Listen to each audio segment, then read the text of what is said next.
যুক্তরাষ্ট্রের রাজনীতিতে এমন কিছু প্রশ্ন আছে যা বাস্তবে সম্ভব না হলেও জনমনে তীব্র আগ্রহ তৈরি করে। ঠিক তেমনই একটি আলোচনায় উঠে এসেছে, যদি 2028 সালের প্রেসিডেন্ট নির্বাচনে আবার মুখোমুখি হতেন ডোনাল্ড ট্রাম্প এবং বারাক ওবামা, তাহলে কি ঘটত। একটি জনপ্রিয় ইউটিউব চ্যানেল এআই ব্যবহার করে এই সম্ভাব্য পরিস্থিতি বিশ্লেষণ করেছে, যা ইতিমধ্যে সামাজিক মাধ্যমে ব্যাপক আলোচনার জন্ম দিয়েছে। এই বিশ্লেষণটি সম্পূর্ণ কাল্পনিক, কারণ যুক্তরাষ্ট্রের সংবিধানের 22 amendment to the United state constitution অনুযায়ী কোনো ব্যক্তি দুইবারের বেশি প্রেসিডেন্ট হতে পারেন না।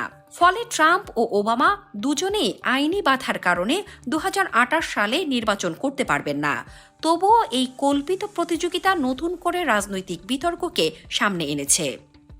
বিশ্লেষণে বলা হয়েছে, এই সম্ভাব্য লড়াইটি শুধু দুই ব্যক্তির মধ্যে সীমাবদ্ধ থাকত না, বরং এটি হতো দুই ভিন্ন রাজনৈতিক যুগ এবং নেতৃত্বের ধরন নিয়ে এক প্রতীকী সংঘর্ষ। যুক্তরাষ্ট্রের প্রভাবশালী সংবাদ মাধ্যম দ্য নিউ ইয়র্ক টাইমস এবং সিবিএস নিউজ অতীতেও ট্রাম্প ও ওবামার নেতৃত্বের পার্থক্য নিয়ে বিশ্লেষণ প্রকাশ করেছে, যেখানে একজনকে সংঘাতমুখী এবং অন্যজনকে কূটনৈতিক ভারসাম্যের প্রতীক হিসেবে তুলে ধরা হয়েছে।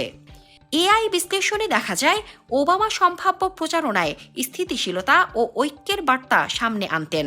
তিনি নিজেকে এমন একজন নেতা হিসেবে উপস্থাপন করতেন, যিনি দীর্ঘ রাজনৈতিক বিভাজনের পর দেশকে শান্ত ও ভারসাম্যপূর্ণ পথে ফিরিয়ে আনতে পারেন। বিশেষ করে মধ্যপন্থী ও স্বতন্ত্র ভোটারদের কাছে এই বার্তা কার্যকর হতে পারত। অন্যদিকে ট্রাম্পের সম্ভাব্য প্রচারণা হতো শক্ত অবস্থান, জাতীয় নিরাপত্তা এবং অর্থনৈতিক জাতীয়তাবাদের ওপর ভিত্তি করে। তিনি অভিবাসন নিয়ন্ত্রণ, বাণিজ্যে কঠোরতা এবং শক্তিশালী নেতৃত্বের বার্তা দিয়ে তার সমর্থকদের আরও সক্রিয় করার চেষ্টা করতেন। এআই বিশ্লেষণে বলা হয়েছে, ট্রাম্প নিজেকে দেশের রক্ষাকারী শক্তিশালী নেতা হিসেবে তুলে ধরতেন। এই বিশ্লেষণের সবচেয়ে গুরুত্বপূর্ণ দিক ছিল ভোটারদের মানসিক অবস্থা।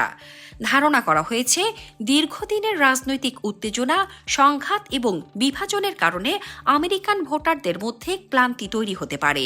এই পরিস্থিতিতে অনেকেই স্থিতিশীল ও শান্ত নেতৃত্বকে প্রাধান্য দিতে পারেন। এই প্রেক্ষাপটে এআই একটি স্পষ্ট পূর্বাভাস দিয়েছে। তাদের মতে, যদি এমন নির্বাচন হতো তাহলে ফলাফল খুব কাছাকাছি হতো না, বরং বারাক ওবামা তুলনামূলকভাবে স্বাচ্ছন্দ্যে জয়ী হতে পারতেন। বিশেষ করে তরুণ ও স্বতন্ত্র ভোটারদের সমর্থন তার পক্ষে যেতে পারত। তবে বিশেষজ্ঞরা মনে করিয়ে দিচ্ছেন, এটি পুরোপুরি একটি কাল্পনিক বিশ্লেষণ। বাস্তবে যুক্তরাষ্ট্রের সংবিধান এই ধরনের নির্বাচনকে অনুমোদন করে না। তবুও এই আলোচনা গুরুত্বপূর্ণ, কারণ এটি বর্তমান আমেরিকান সমাজের মানসিকতা এবং ভবিষ্যৎ নেতৃত্ব সম্পর্কে ভাবনার একটি প্রতিফলন। সবশেষে বলা যায়, এই ধরনের এআই বিশ্লেষণ শুধু বিনোদন নয়, বরং এটি রাজনৈতিক বাস্তবতা বোঝার একটি নতুন মাধ্যম হয়ে উঠছে। এটি দেখায়, ভবিষ্যতে ভোটাররা হয়তো সংঘাতের চেয়ে স্থিতিশীলতা এবং বিভাজনের চেয়ে ঐক্যকে